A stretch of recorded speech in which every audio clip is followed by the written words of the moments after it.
I'm Marlene Saeed in Doha. Your top stories on Al Jazeera.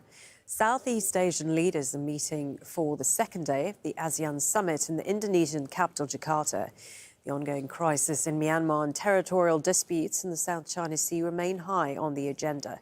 Jessica Washington is in Jakarta, where the summit's being held.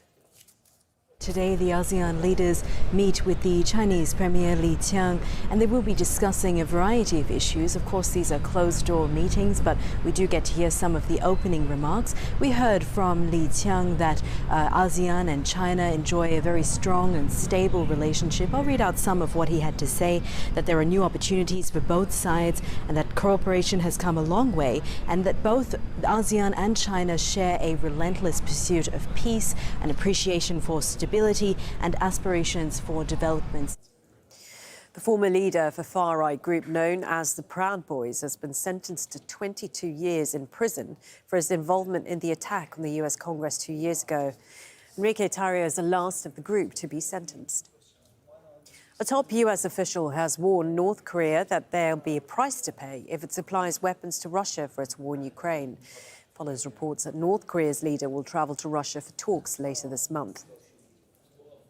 France is reported to be in discussions with Niger's army about the possible withdrawal of some of its troops. Thousands of protesters have been rallying outside the French military base in the capital, Niamey.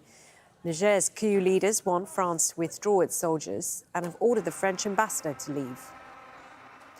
The Russian mercenary group Wagner is set to be declared as a terrorist organisation by the UK government, meaning it will be illegal to be a member or support them. A draft order is to be introduced by the British Parliament, which will allow the Wagner Group's assets to be categorised as terrorist property and seized.